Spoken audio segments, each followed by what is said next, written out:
नमस्कार दोस्तों, स्वागत है आप सभी का आपके अपने YouTube channel JS topic study पर। तो दोस्तों, आज की वीडियो में हम लेकर आए हैं अगला चैप्टर, फोर्थ चैप्टर जिसका नाम है द्विघात समीकरण।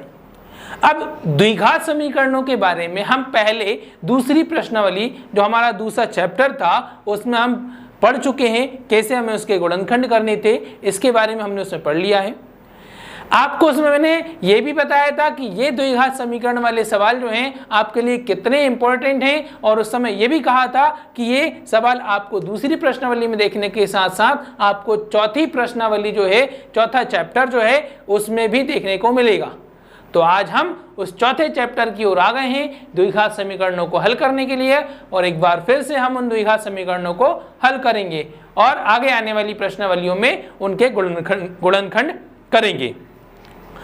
तो यहां पर हमारा जो प्रश्नावली 4.1 जो है इसका जो पहला प्रश्न है वो हमारा पहला प्रश्न क्या कहता है, जांच कीजिए कि क्या निम्न द्विघात समीकरण हैं।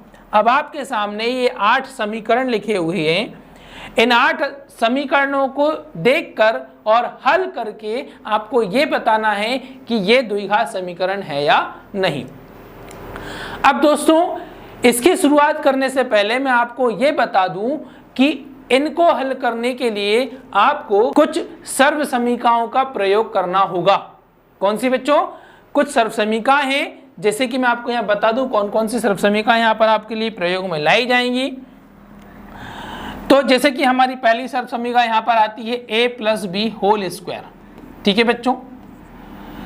दूसरी सर्वसमीका आपकी यहाँ पर a - b होल स्क्वायर। तीसरी यहां पर a² - b²। चौथी यहां पर a² + b²। पांचवी आपके लिए a + b होल क्यूब। छठवीं जो है आपको a - b होल क्यूब।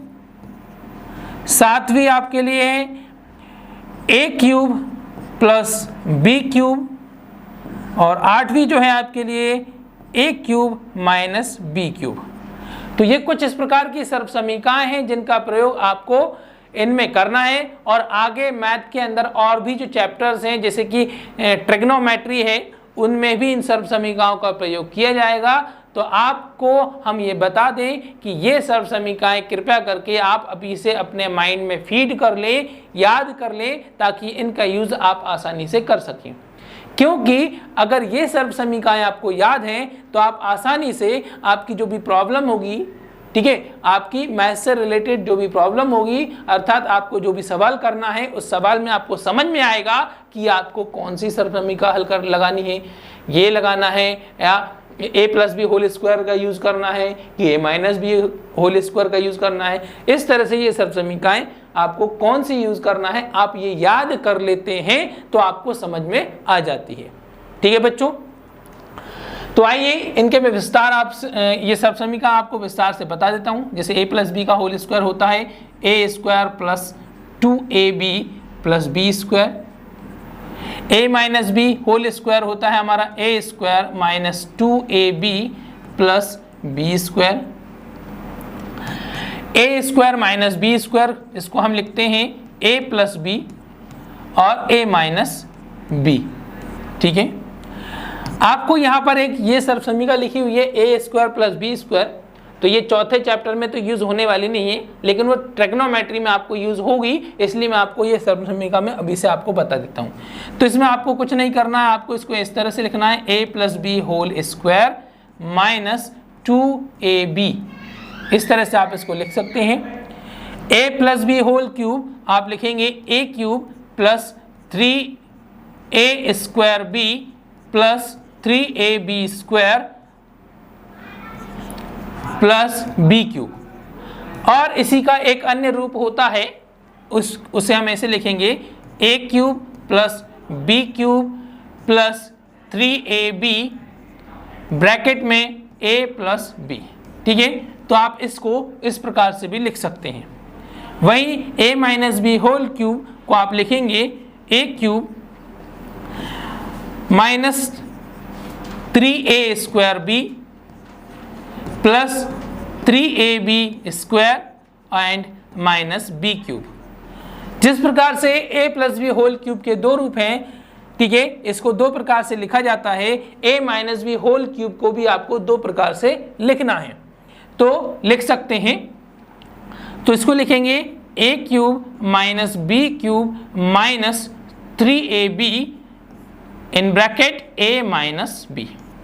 ठीक है, अब आपके सामने ये सब समीकरण आती हैं, शायद आपने पहले देखी भी हो और नहीं पढ़ी हो तो अब देख लीजिएगा। इनका यूज आपको होने वाला है और ये सर्व समीकरण आप अपने माइंड में बिल्कुल अच्छे तरीके से फीड कर लें, क्योंकि इनका यूज आपको ट्रिग्नोमेट्री में लगेगा ही लगेगा।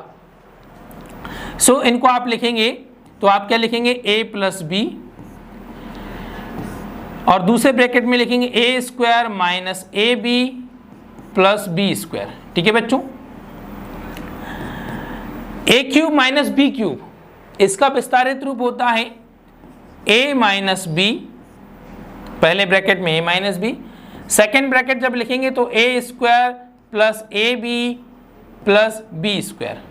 ठीक है बच्चों, तो इस प्रकार से आपको ये 8 सर्व समीकरण आपको याद करनी है, जो कि आपको इस चौथे चैप्टर में और आगे आने वाले और भी चैप्टर जैसे कि ट्रिग्नोमेट्री का मैंने आपको बता दिया है, उनमें इन सभी सर्व समीकरणों का आइडेंटिटीज का यूज आपको लगने वाला है। ये आइडेंटिटीज आपको यूज होने वाली है, इसलिए आप इनको याद कर लें। ओके, चलिए अब हम चलते हैं अपने सवाल की ओर। तो हमारा पहला सवाल है x plus 1 whole square is equal to 2 in bracket x minus 3। तो अब आप यहां खुद देखेंगे, यहां क्या लिखा हुआ है, x प्लस 1 होल स्क्वायर। ठीक है बच्चों, अब x प्लस 1 होल स्क्वायर लिखा है, तो आइए हम इसको कैसे हल करेंगे।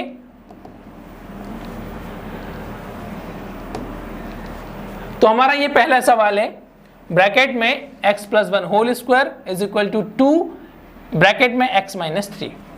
तो यदि आपको सर्व समीकरण याद है तो आप इन सर्व समीकरणों की मदद से इन सवालों को आसानी से हल कर सकते हैं। अब सर्व समीकरण माइंड में फीड है, तो आपको यहाँ पर समझ में आ गया होगा कि कौन सी सर्व समीकरण यहाँ पर लग रही है।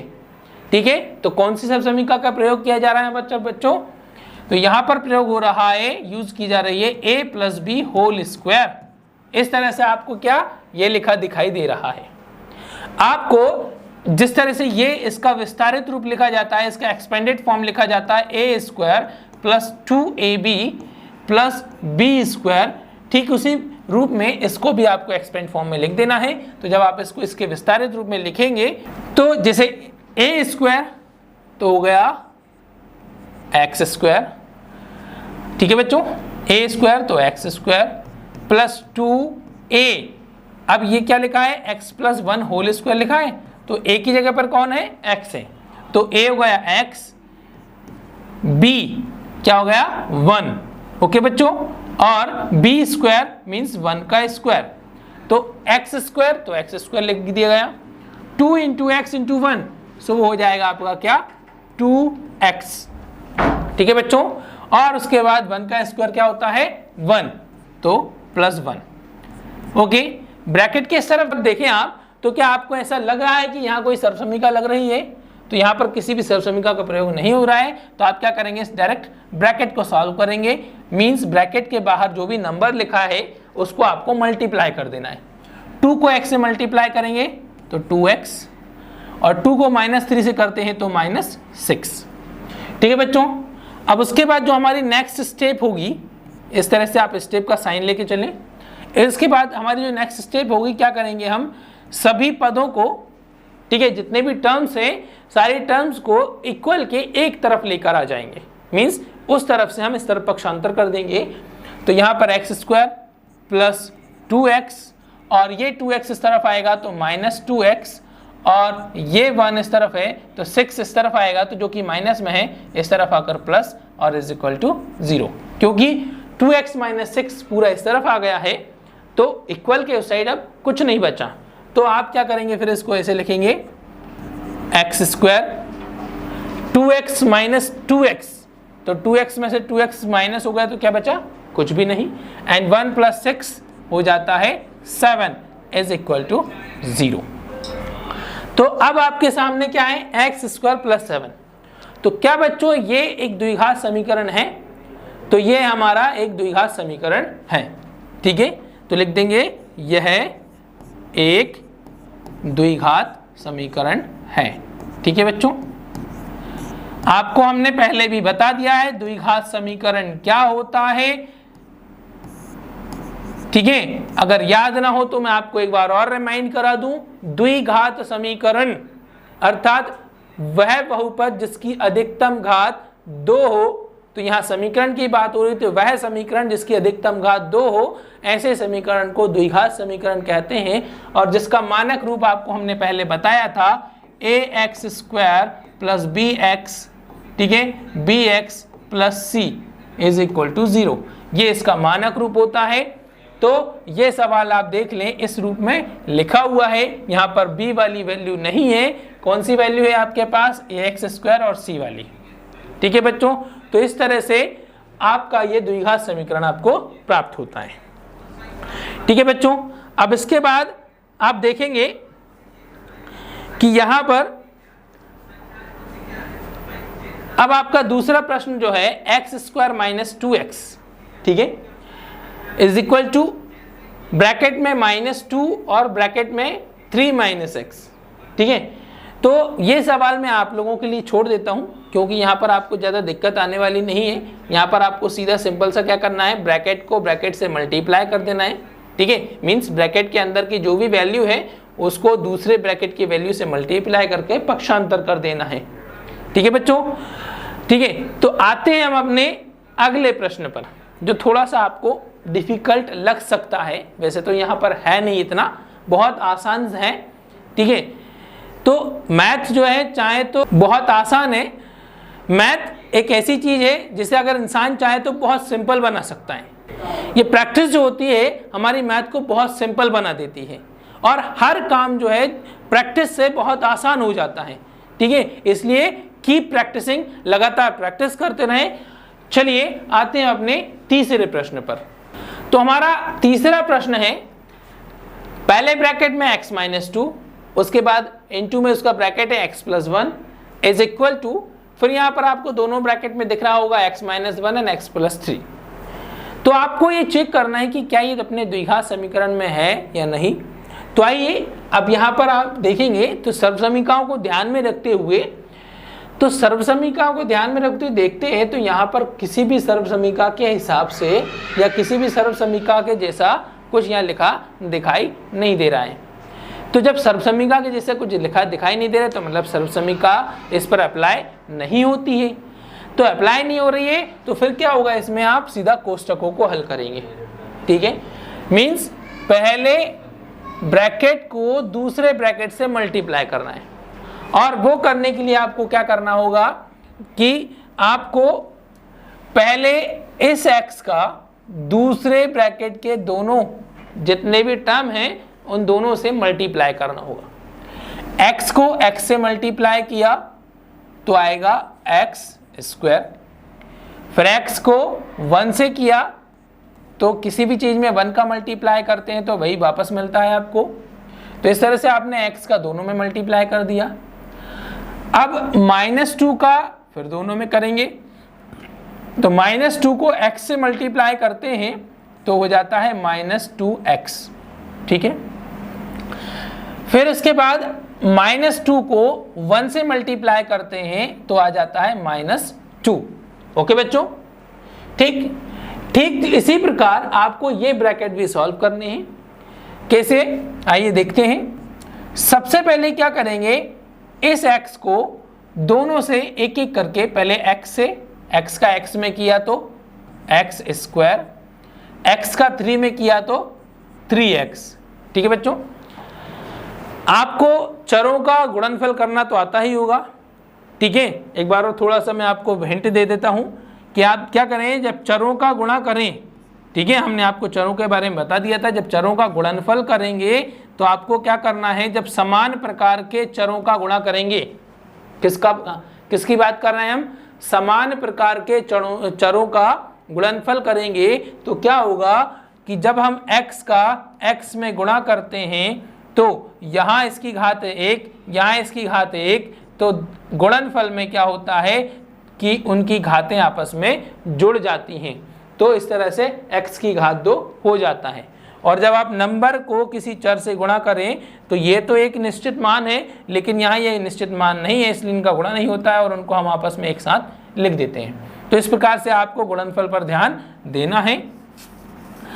अब हमने x का दोनों में गुणा कर लिया, फिर -1 को x से मल्टीप्लाई करेंगे तो हो जाएगा -x, -1 को 3 से करेंगे तो -3। ओके बच्चों, इस प्रकार से आप इनका गुणनफल कर लेंगे, मतलब इस प्रकार से हमारे दोनों कोष्ठक हल हो गए। अब कोष्ठक हल करने के बाद आप क्या करें, उनके घातों के अनुसार चरों को जोड़ें या घटाएं। तो सबसे पहले आप यहाँ देखेंगे x की घात 2 इस तरफ और कोई नहीं है, तो इसको वैसा का वैसे लिख देंगे x²। x - 2x ये समान प्रकार के हैं, समान घात में है, तो ये जोड़े या घटाए जा सकते हैं। तो ये प्लस में है, ये माइनस में है, तो घटाकर आपका हो जाएगा -x, क्योंकि माइनस की संख्या ज़्यादा है इसलिए आपका उत्तर माइनस में बचेगा। और यहाँ -2 अकेला है तो इसको ये लिख दिया। फिर इक्वल के नीचे इक्वल लगाएं, यहाँ x² अकेला है तो x² लिख दें। फिर 3x - x समान घात वाले चर हैं, ठीक है, समान घात वाले चर हैं, इसलिए 3x में से -x होगा तो आपके लिए क्या बचेगा, +2x। ओके बच्चों, फिर यहाँ पर -3 अकेला है तो -3 लिख दिया, ठीक है। अब इस प्रकार से क्या करेंगे, अगले क्रम में हम बराबर के उस तरफ जितने भी पद लिखे हुए हैं सबको इस तरफ पक्षांतर करेंगे। तो ये तो अपनी जगह पर है, वो वाला x² इस तरफ आएगा तो ये माइनस में हो जाएगा, -x अपनी जगह पर है, 2x को इस तरफ लाएंगे तो -2x हो जाएगा, -2 अपने स्थान पर है, -3 इस तरफ आएगा तो +3 हो जाएगा, = 0। अब आगे मैंने आपको क्या बताया, जैसे कि गुणनफल बता दिया, गुणनफल के जैसे ही आपको क्या करना है, जोड़ना घटाने के लिए आपको घातों को देखना है, घातों के अनुसार उनके जोड़ियाँ घटाने होंगे। तो ये x², ये भी x², दोनों 2 की घात वाले हैं, मतलब दोनों को हल किया जा सकता है। तो x² - x² क्या बचेगा, कुछ भी नहीं, क्योंकि दोनों बिल्कुल समान है। -x - 2x दोनों समान घात के हैं और दोनों के चिन्ह भी, अर्थात दोनों के साइन जो हैं वो सेम है, इसलिए दोनों प्लस होकर -3x हो जाएंगे। और -2 + 3 तो बचता है आपका +1 = 0।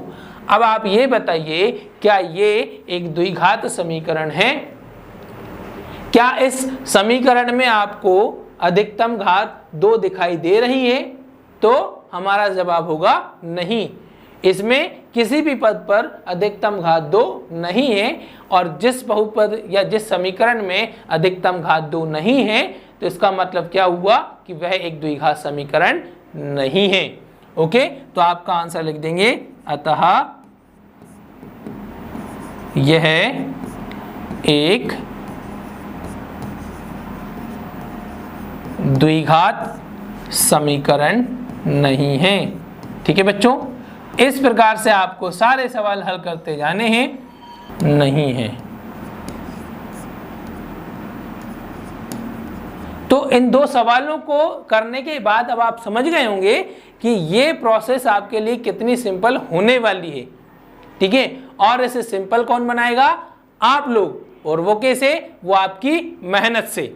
ठीक है बच्चों, तो आइए हमारे सवालों के अगले क्रम में चलते हैं, अपने अगले सवाल की ओर। तो यहाँ पर भी आप देखें, पिछले सवाल की ही तरह आपके लिए ये क्वेश्चन है। यहाँ पर 5th क्वेश्चन, ठीक है, तो 4th 5th आपके लिए सेम क्वेश्चन है। आइए हम अपना एक बार 5th क्वेश्चन और देखते हैं, जिसमें आपको क्या करना है, सेम 3rd क्वेश्चन की तरह और 4th क्वेश्चन की तरह यहाँ पर भी आपको ब्रैकेट ही सॉल्व करने हैं। तो आइए देखते हैं अपने सवाल को भी।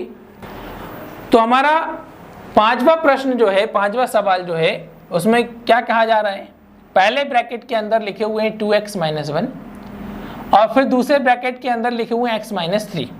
मीन्स यहाँ पर आपको इन दोनों को ब्रैकेट को मल्टीप्लाई करना है। सर्वसमीका यहाँ पर भी प्रयोग में नहीं लाई जा रही है, अप्लाई नहीं हो रही है। सेकेंड ब्रैकेट में भी देखें तो यहाँ पर भी कोई घात वगैरह नहीं लगी है, मतलब घात कोई सी भी नहीं है, ना 2 की घात लगी है, ना 3 की घात लगी है, कोई भी घात नहीं है। इसका मतलब ये हुआ यहाँ पर सर्वसमीका का प्रयोग नहीं होगा।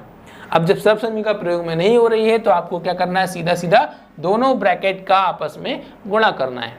ठीक है, तो तरीका क्या होगा, 2x का पहले एक एक करके दोनों में गुणा करना।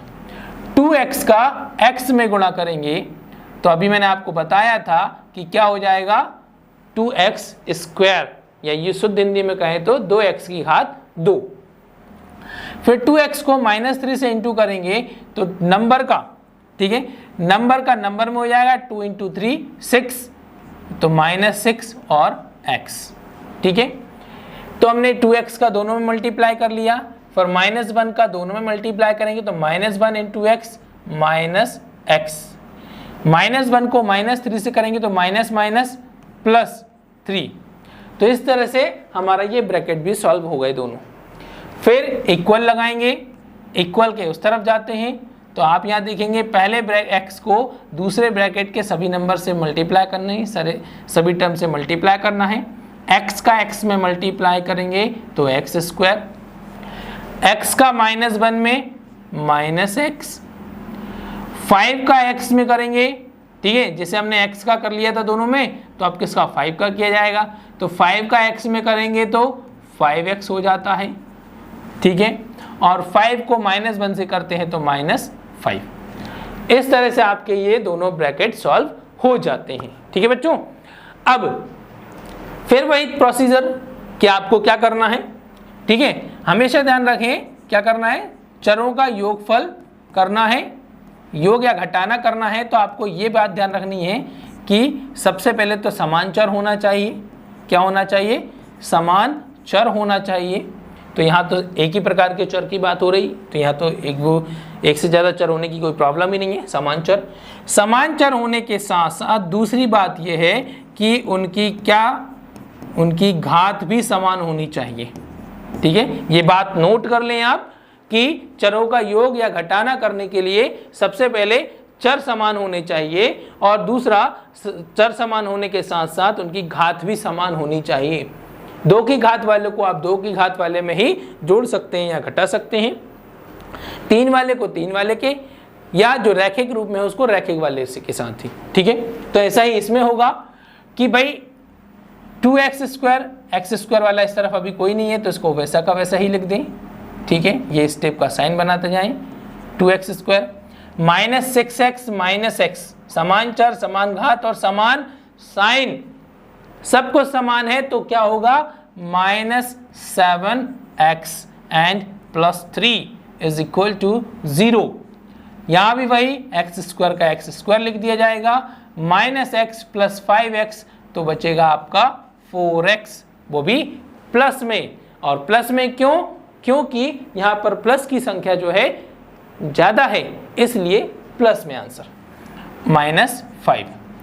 ठीक, अब क्या अगली प्रोसेस में ये कि आपको क्या करना है, उस तरफ जितने भी टर्म्स हैं उनको इस तरफ पक्षांतर में लेकर आ जाना है।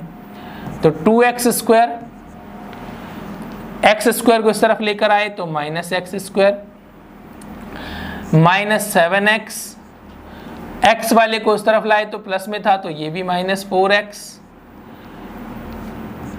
+3, -5 इस तरफ आएगा तो वो भी प्लस में हो जाएगा और इज इक्वल टू 0।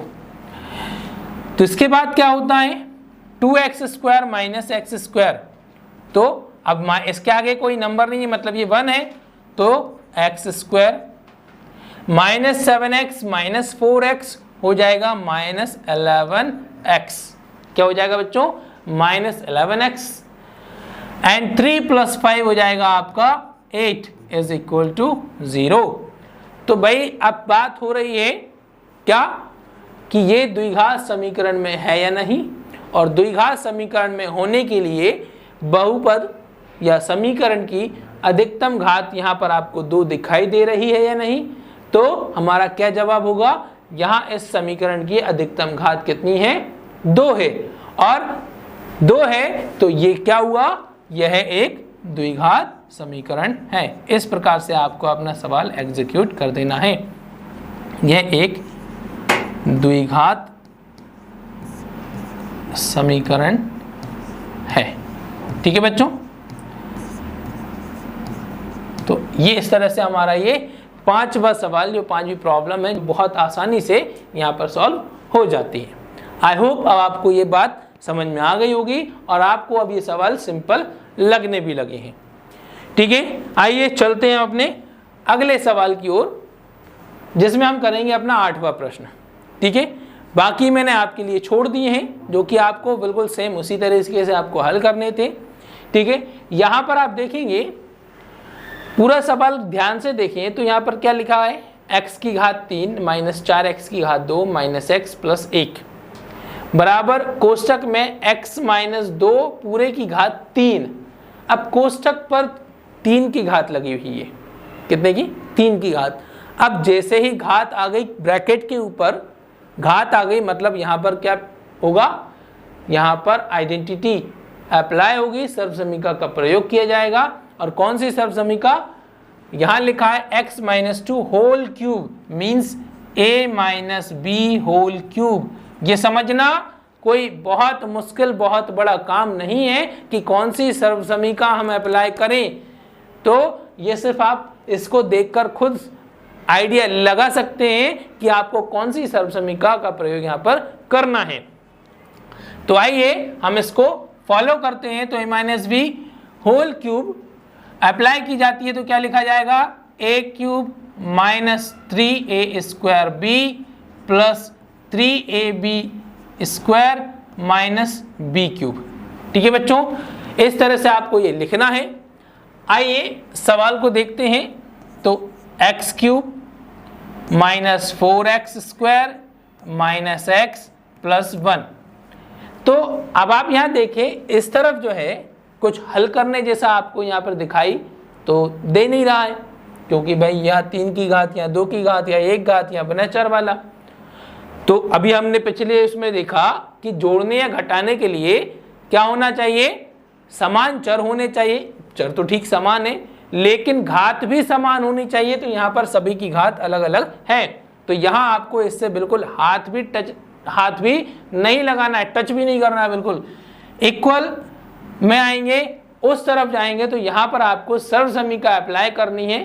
ठीक है, प्रॉपर्टी अप्लाई करेंगे तो सबसे पहले सर्वसमीका कहती है a क्यूब। तो आप सवाल में देखिए a क्यूब, तो सवाल कैसे लिखा है, x माइनस 2 होल क्यूब। तो a की प्लेस पर कौन है, x, तो a क्यूब तो आप लिख देंगे x क्यूब माइनस 3 ये लिख दिया। फिर कहती है a स्क्वायर, तो a square means x square. फिर b, तो b क्या है 2, तो इंटू 2। ओके बच्चों, उसके बाद फिर क्या लिखा है आपका प्लस, तो आपने प्लस लिख दिया। फिर उसके बाद लिखा है 3, ये 3 लिख दिया। फिर उसके बाद है a, तो a है आपका x, तो x। और b स्क्वायर मीन्स b क्या है 2, तो 2 का स्क्वायर। ठीक है बच्चों, उसके बाद सर्वसमीका में आगे माइनस है, माइनस लगाया। b क्यूब मतलब 2 का क्यूब, तो इस तरह से 2 क्यूब। ठीक है, तो जैसा सर्वसमीका में कहा गया है आपको एज इट इज सर्वसमीका के कहे अनुसार चलते जाना है। आपको अपना एक्स्ट्रा माइंड अलग से कुछ भी नहीं सोचना है, जो उसमें कहा गया बस आपको करते जाना है। अब तो इधर तो आपको क्या करना है, हाथ भी नहीं लगाना, वैसा का वैसा ही लिख देना है। ठीक है, इसकी तो छेड़ भी नहीं करना है। अब सर्वसमीका का विस्तारित रूप लिखा था, इसको हल करते हैं। तो x cube minus 3 into 2 6x square. फिर इधर हल करेंगे तो पहले 2 का स्क्वायर किया जाएगा तो वो हो जाता है 4, और 4 इंटू 3 तो हो जाएगा 12x। ओके, माइनस और 2 का क्यूब हो जाएगा 8। तो इस तरह से ये हमारी सर्वसमीका हल हो गई। अब नेक्स्ट स्टेप जब बनेगी तो उसमें क्या होगा, नेक्स्ट स्टेप में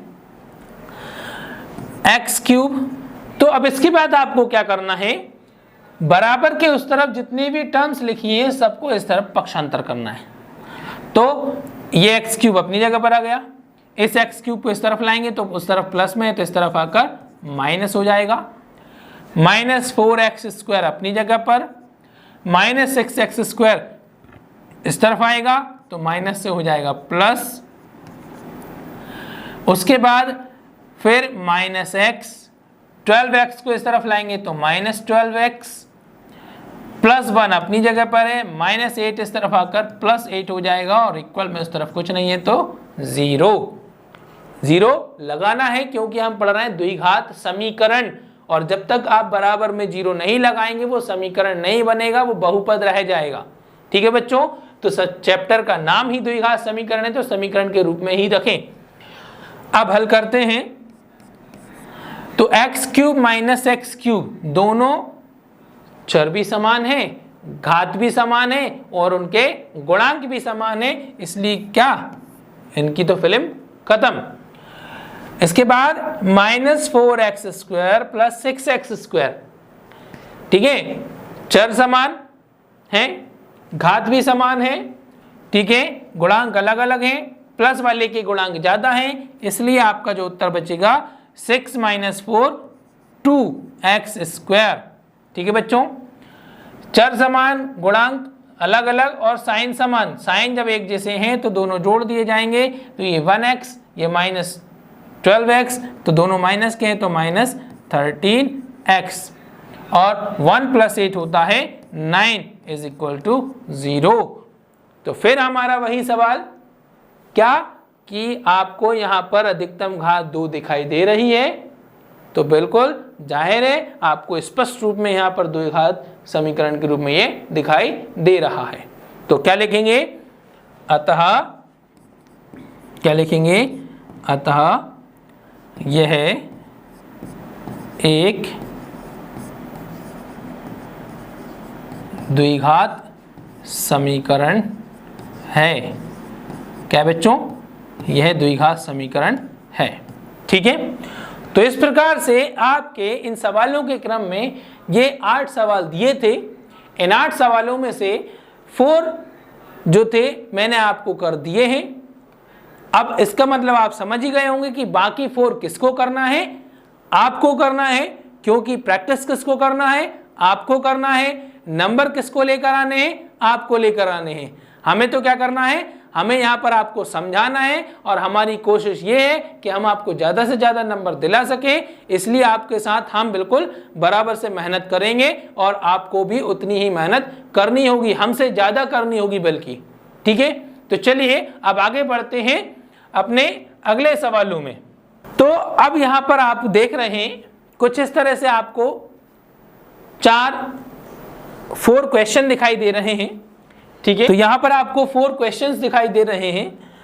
आपको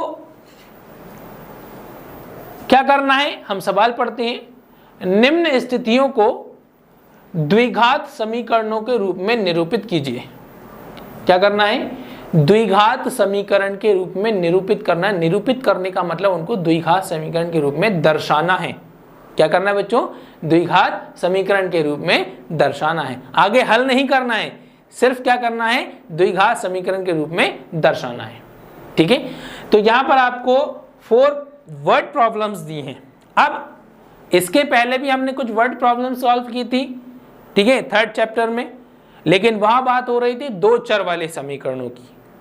ठीक है, और यहां है द्विघात समीकरण, तो यहां सिर्फ एक ही चर का प्रयोग किया जाएगा। कितने, सिर्फ एक ही चर का प्रयोग किया जाएगा। तो आइए कैसे करते हैं। तो हमारा पहला प्रश्न है, तो सवाल ध्यान से पढ़ें, ध्यान से समझें, हर एक कंडीशन को केयरफुली पेशेंटफुली समझने की कोशिश करें। आइए पहला प्रश्न पढ़ते हैं। एक आयताकार भूखंड का क्षेत्रफल 528 मीटर स्क्वायर है। ठीक है, क्षेत्र की लंबाई, अब ये बात ध्यान से पढ़ लें आप लोग ना, ध्यान से समझें। क्षेत्र की लंबाई चौड़ाई के दुगने से 1 अधिक है। क्या है, पहले किसके बारे में कहा जा रहा है, लंबाई के बारे में कहा जा रहा है। ठीक है, पहले कौन सा वर्ड यूज हुआ, लंबाई। लंबाई चौड़ाई के दुगने से एक अधिक है, मतलब जितनी चौड़ाई है उसका दुगना और एक अधिक कर देते हैं तो क्या प्राप्त होता है, लंबाई प्राप्त होती है। क्या बच्चों, लंबाई प्राप्त होती है। ठीक है, तो शब्दों पर ध्यान दें, शब्दों के अनुसार चलें। ठीक है, हमें भूखंड की लंबाई और चौड़ाई याद करनी है। क्या करना है, भूखंड की लंबाई और चौड़ाई याद करनी है। तो आइए चलते हैं अपने प्रश्न पर। तो जैसा कि हमने आपको बता दिया कितने चरों का प्रयोग हुआ, एक चर का। ठीक है, अब यहां बात हो रही थी लंबाई किसके आधार पर, चौड़ाई के आधार पर। तो जब इस तरह की बात की जाएगी तो सबसे पहले आपको किसे मानना है, किसको मानना है, चौड़ाई को मानना है, क्योंकि चौड़ाई के आधार पर लंबाई मापी जा रही है। ठीक है, तो सबसे पहले जब आप लिखेंगे तो हल में क्या लिखेंगे, माना कि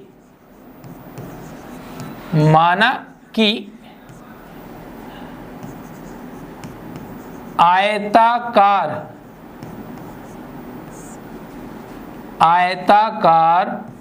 भूखंड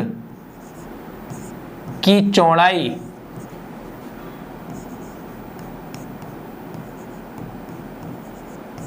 बराबर x, और सवाल में क्लियर लिखा है मीटर में, तो आप x के बाद मीटर लिख दें। और आपने अगर यहां नहीं लिखा तो मार्क्स कट सकते हैं, तो ये गलती ना करें। तो भूखंड की चौड़ाई हो गई, तो भाई चौड़ाई x मीटर हो गई, तो लंबाई क्या होगी, तो आयताकार भूखंड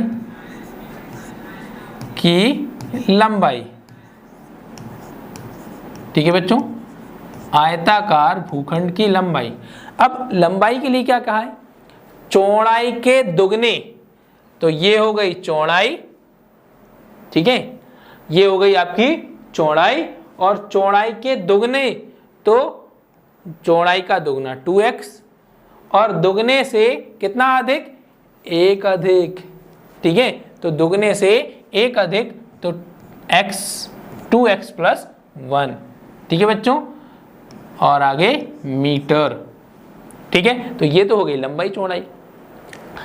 अब सवाल में आपको सबसे शुरू में क्या दिया है, भूखंड का क्षेत्रफल। तो लिखेंगे आयताकार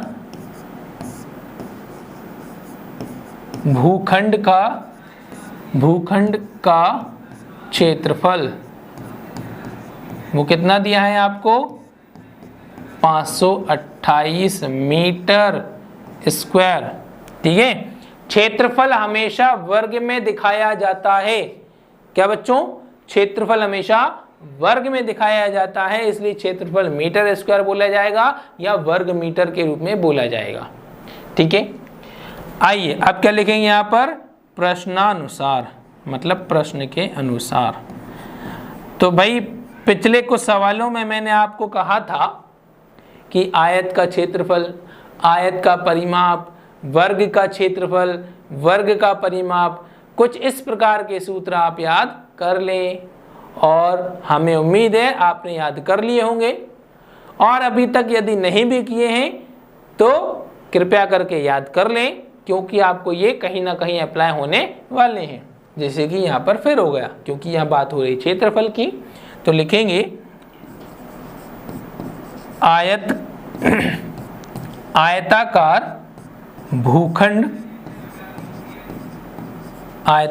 भूखंड का क्षेत्रफल। ठीक है बच्चों, अब आयत के क्षेत्रफल का सूत्र क्या है बताएंगे आप, क्या होता है, लंबाई गुणा चौड़ाई। क्या होता है बच्चों, लंबाई गुणा चौड़ाई। तो इस प्रकार से लंबाई को चौड़ाई में गुणा कर देते हैं तो आयत का क्षेत्रफल आपको प्राप्त होता है। अब क्षेत्रफल तो आपको ऑलरेडी दिया है, तो क्षेत्रफल की जगह पर क्षेत्रफल लिख दें 528 इज इक्वल टू, लंबाई आपको दी है 2x प्लस 1। ठीक है, चौड़ाई आपको दी है ओनली x, तो इस तरह से लिख देंगे।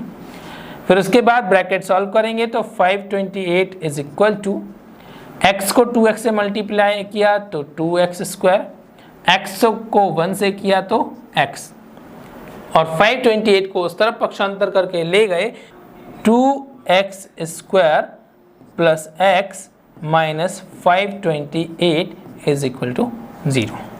ठीक है, तो इस प्रकार से हमारा ये द्विघात समीकरण बनता है। ओके बच्चों, बहुत सिंपल सा लॉजिक है। आपको क्या करना है, लंबाई चौड़ाई के आधार पर मान लेनी है, क्षेत्रफल का सूत्र लगाना है, और जो कि हमने ब्रैकेट हल करना भी हमने पिछले सवालों में सीख ही लिया था कैसे हल करना है, और इस प्रकार से हमको आपको द्विघात समीकरण प्राप्त हो जाता है। तो लिख देंगे अतः हमारा द्विघात समीकरण क्या बच्चों, द्विघात समीकरण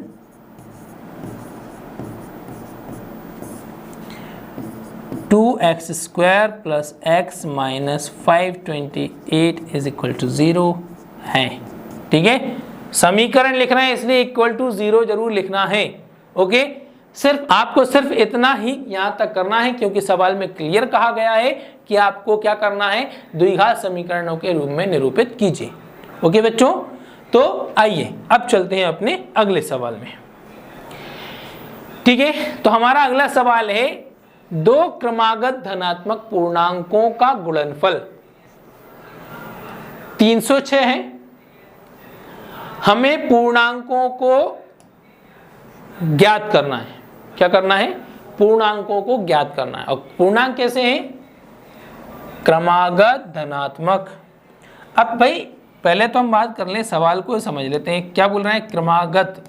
क्रमागत मतलब आगत, आगत मतलब आने वाला। बात हो रही क्रमागत मतलब क्रम से आने वाला। ठीक है, क्रमागत हो गया क्रम से आने वाला।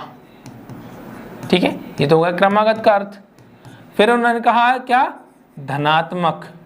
क्या कहा बच्चों, धनात्मक मतलब कैसे साइन की हो, धन संख्या हो, प्लस की संख्या हो। ठीक है, तो दो क्रमागत धनात्मक पूर्णांक। अब क्रमागत संख्याएं क्या होती हैं, जैसे एक के बाद क्या आता है, दो, दो के बाद क्या आता है, तीन, तीन के बाद चार, चार के बाद पाँच। तो इस तरह से आप देख रहे हैं सभी अपनी एक क्रम में आ रहे हैं, है ना। तो ये लगातार आने वाली संख्या है क्रमागत संख्याएं। ठीक है, और धनात्मक होनी चाहिए। उनका गुणनफल, अब गुणनफल क्या होता है, सीधा सा शब्द है, छोटी सी क्लास में आपने पहले ही पढ़ा है। गुणनफल गुणा करने पर जो फल प्राप्त हो। ठीक है, गुणा फल, गुणा करने पर जो फल प्राप्त हुआ वो गुणनफल। ठीक है, तो ये कुछ बेसिक सी बातें हैं, ध्यान रखिए। तो क्रमागत धनात्मक पूर्णांकों की बात हो रही थी, तो इसको आप किस प्रकार से हल करेंगे, तो लिखेंगे दूसरा हल, माना कि दो क्रमागत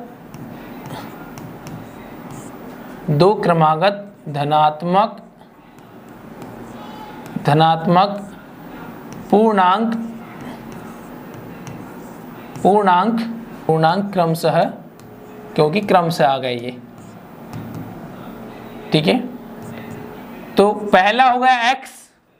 अब जैसे 1 के बाद 2 कब आता है, जब 1 में 1 प्लस होता है तो 2 आता है। 2 के बाद 3 कब आता है, जब 2 में 1 प्लस होता है तो 3 आता है।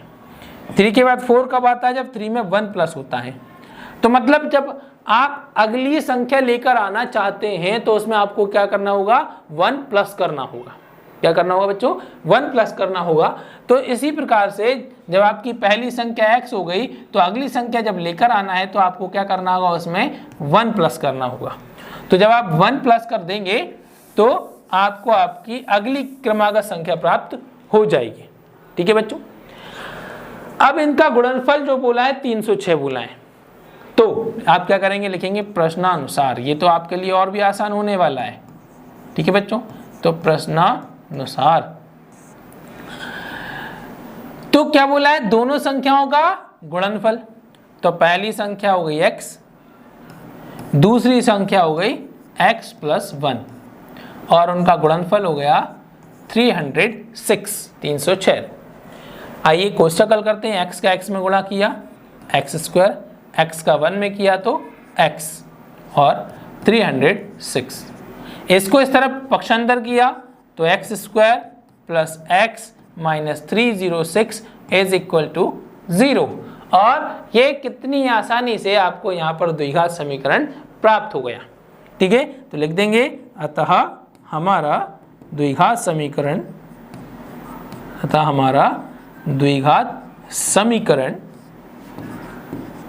क्या द्विघात समीकरण x² plus x minus 306 is equal to 0 है। ओके बच्चों, इस तरह से आपको ये सवाल तो और भी आसानी से हल कर देना है। बहुत सिंपल सी बात है, आप आसानी से कर लेंगे।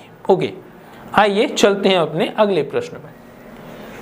अब थोड़ा सा माइंड लगाने वाला है, थोड़ा सा, बहुत ज़्यादा टेंशन वाली बात नहीं है, बहुत ज़्यादा दिक्कत वाली बात नहीं है। सवाल की कंडीशन को ध्यान से पढ़ें। सवाल क्या कहता है, रोहन की माँ उससे 26 वर्ष बड़ी है। ठीक है, रोहन की माँ उससे 26 वर्ष बड़ी है। उनकी आयु का गुणनफल, किनकी, रोहन की और रोहन की माँ की आयु का। ठीक है, दोनों की आयु का गुणनफल जो है अब से 3 वर्ष पश्चात। कब? अब से 3 वर्ष पश्चात। ठीक है, मतलब दोनों के उम्र में 3-3 वर्ष आपको क्या करना है, बढ़ा देने हैं। तो वो कितना है, 360 हो जाएगी। ठीक है, क्या कहा एक बार देखिए, उनकी आयु का गुणनफल अब से 3 वर्ष पश्चात 360 हो जाएगी। हमें रोहन की वर्तमान आयु याद करनी है। ठीक है, किसकी वर्तमान आयु याद करनी है, रोहन की।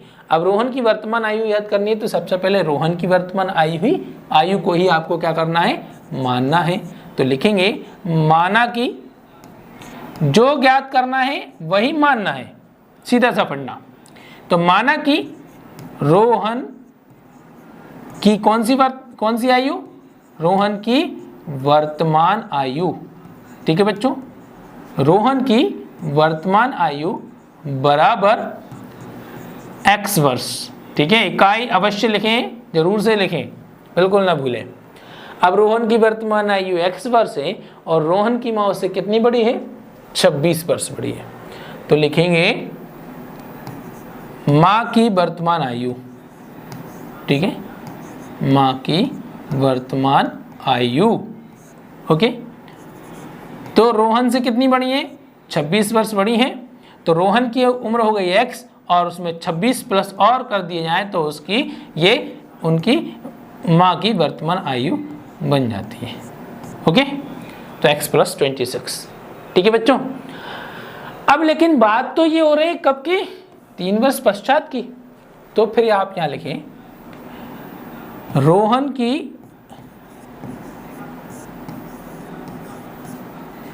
तीन वर्ष बाद आयु।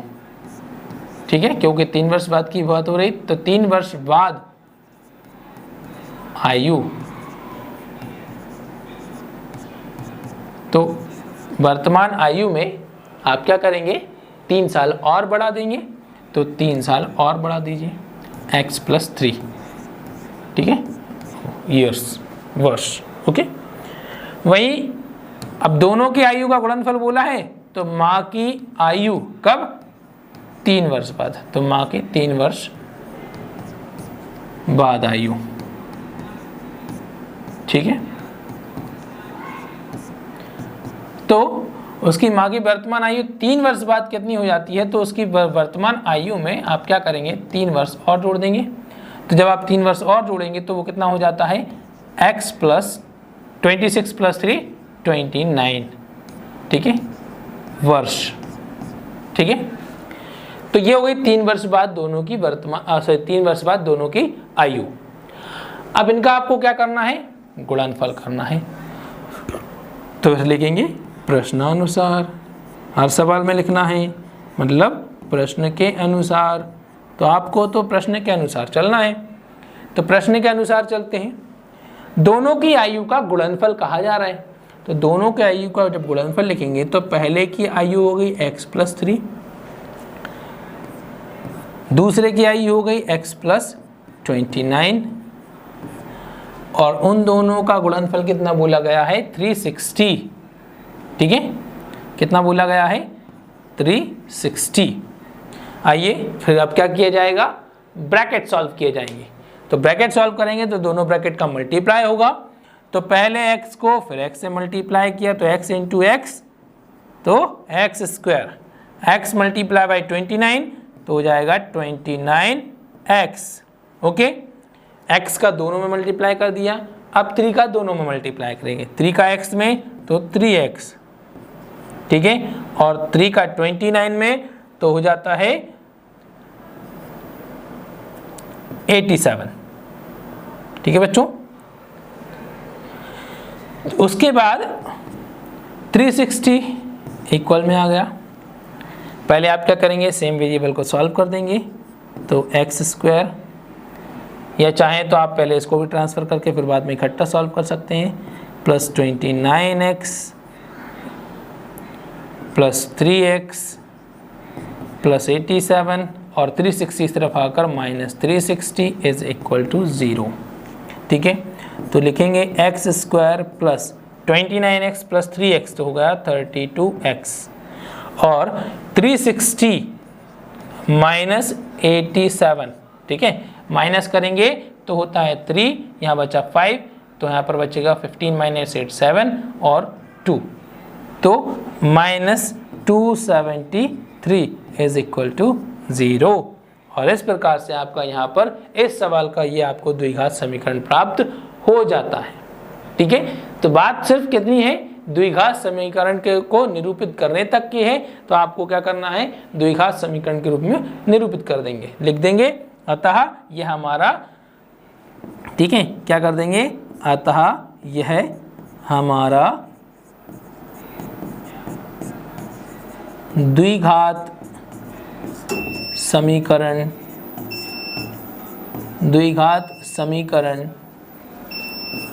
X square plus 32 minus 273 is equal to 0 है। ओके बच्चों, तो इस प्रकार से आपको रोहन और रोहन की माँ की आयु के लिए आपको इस तरह से द्विघात समीकरण के रूप में आपको ये दर्शा देना है।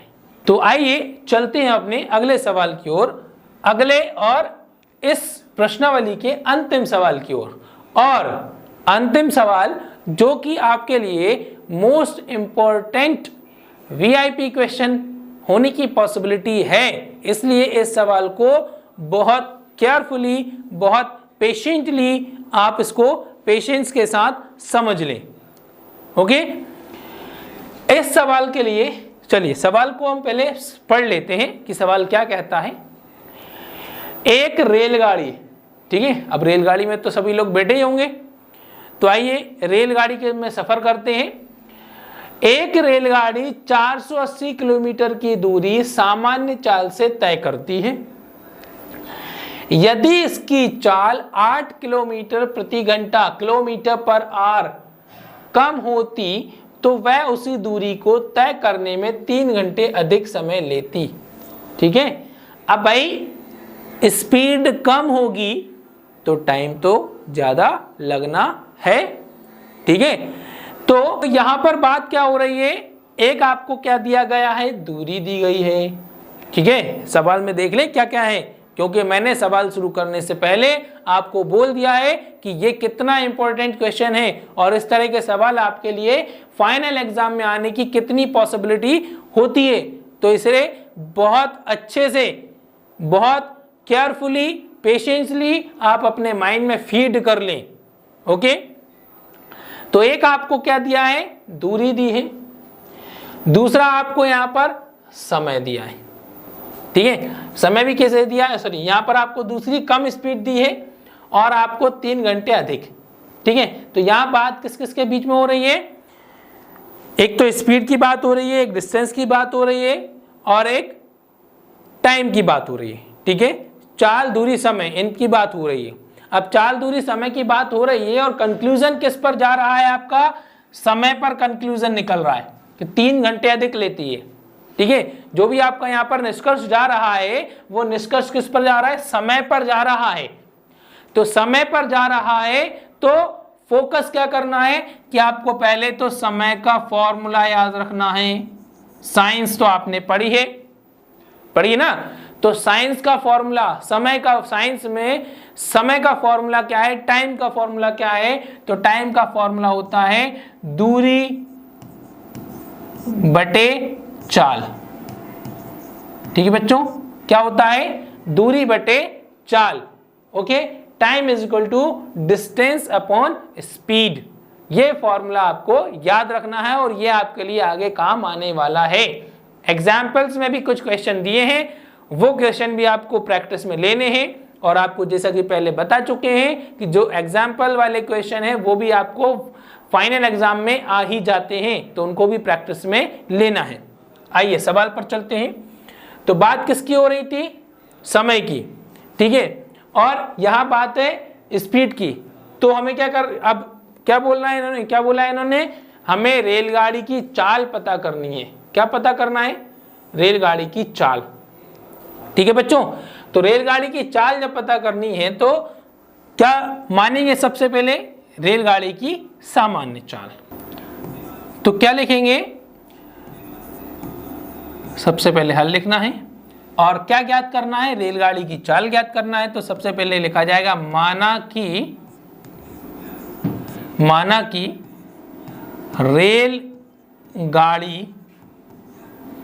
रेलगाड़ी की सामान्य चाल। ठीक है बच्चों, रेलगाड़ी की सामान्य चाल, तो सामान्य चाल मान ली जाएगी x किलोमीटर प्रति घंटे। ठीक है, x किलोमीटर पर आवर ऐसे लिखना है। अब दूसरा इन्होंने क्या कहा, यदि इसकी चाल 8 किलोमीटर प्रति घंटा कम होती तो, ठीक है बच्चों, तो लिख देंगे रेलगाड़ी की सामान्य चाल में कमी करने पर। ठीक है, रेलगाड़ी की चाल कम करने पर,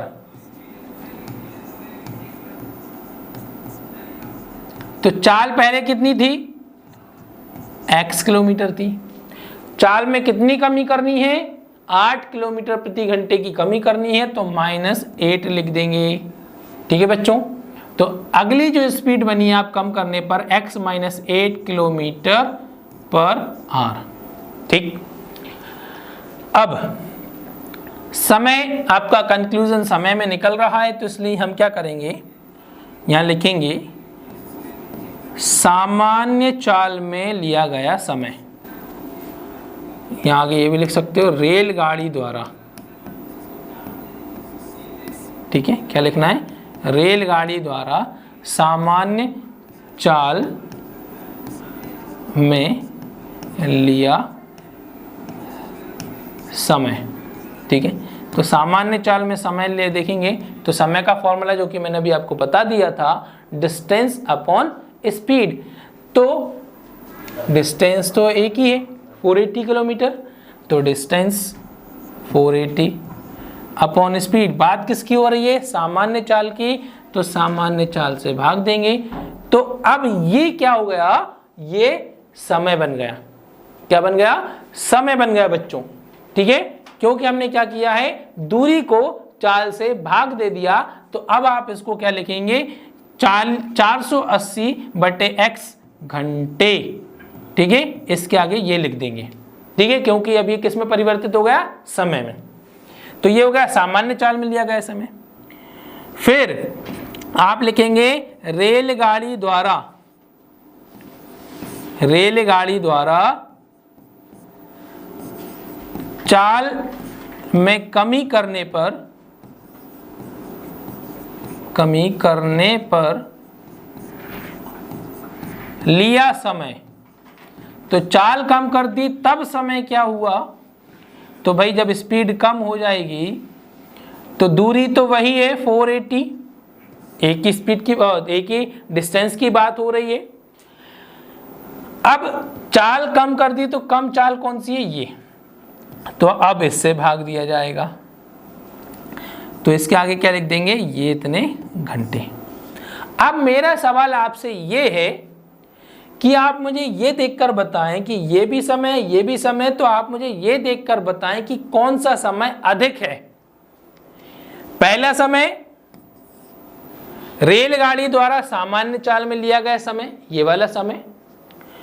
दूसरा समय रेलगाड़ी द्वारा चाल में कमी करने पर लिया गया समय। तो अब आप ये बताइए कौन सा समय अधिक है।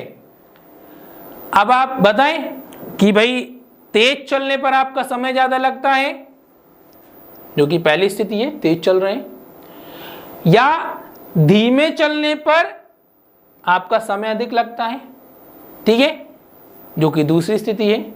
तो हमारा जवाब क्या होगा, दूसरी स्थिति वाला जो समय है वो अधिक है।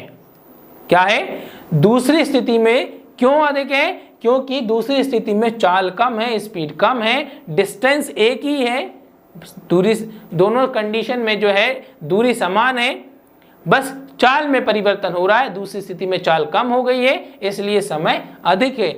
अब कितना अधिक है, तो सवाल में क्या कहा है, 3 घंटे अधिक। ठीक है, तो आप यहां लिखेंगे प्रश्नानुसार। ठीक है बच्चों, क्या लिखेंगे, प्रश्नानुसार। पहले वाले जो आपकी दूसरी स्थिति वाला जो समय है, उस समय में से आपको पहली स्थिति वाले समय में को घटा देना है। ठीक है बच्चों, तो आपको ये कितना अधिक था, ये 3 घंटे अधिक था, मतलब दोनों समय में कितना अंतर है, 3 घंटे का अंतर है। ठीक है बच्चों, तो अब इसके बाद क्या होगा, आइए हम इसको आगे इस समीकरण को सरल करके हल करते हैं। ठीक है, इसको द्विघात समीकरण के रूप में परिवर्तित करते हैं।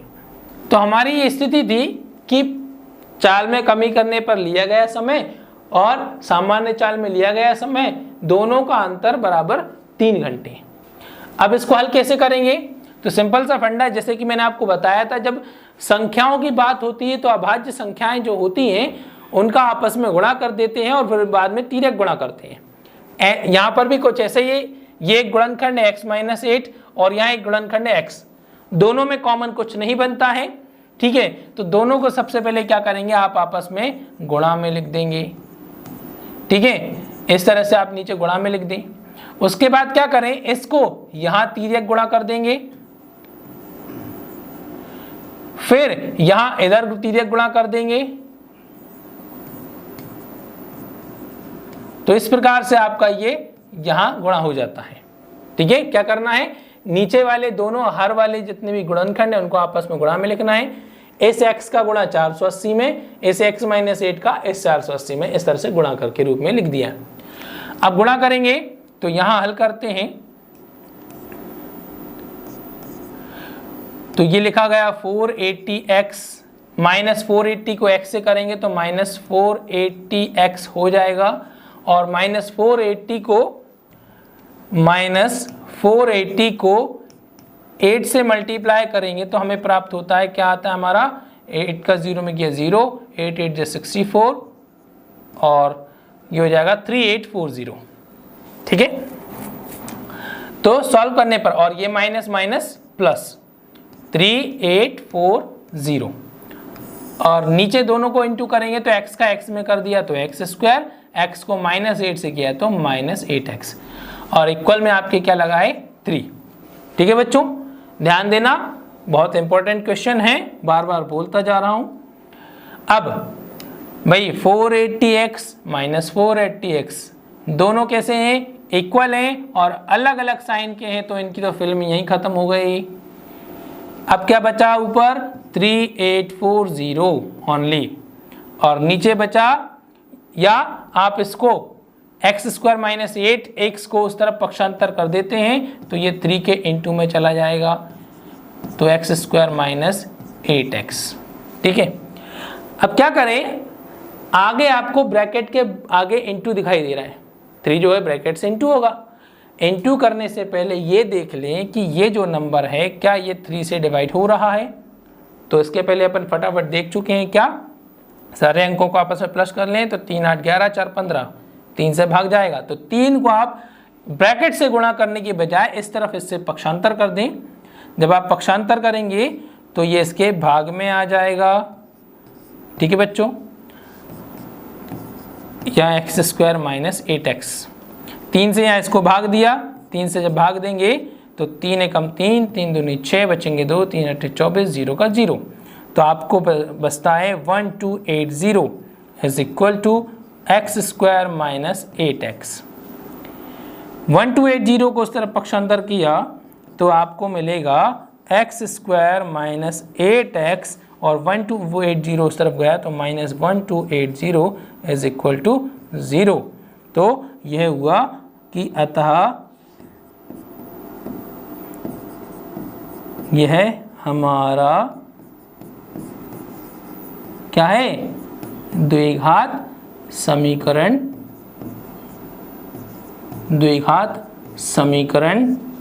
X square minus 8x minus 1280 is equal to 0 है। तो इस प्रकार से हमारे ये चारों वर्ड प्रॉब्लम के द्विघात समीकरण निरूपित होते हैं। आई होप आपको ये सारी बातें बहुत अच्छे से समझ में आ गई होंगी, किस प्रकार से हमें एक द्विघात समीकरण बनाना है, किस प्रकार से आपको उनको निरूपित करना है। तो इस प्रकार से हमारी ये 4.1 प्रश्नावली यहाँ पर समाप्त होती है। वीडियो अच्छी लगी हो तो लाइक करें, ज़्यादा से ज़्यादा लोगों तक शेयर करें ताकि ये नॉलेज और भी ज़्यादा लोगों तक पहुँच सके। और यदि अभी तक आपने हमारे चैनल को सब्सक्राइब नहीं किया हो तो इस चैनल को सबसे पहले सब्सक्राइब करें। इसी के साथ हम मिलते हैं अपने अगले वीडियो में, तब तक के लिए धन्यवाद। जय हिंद, जय भारत।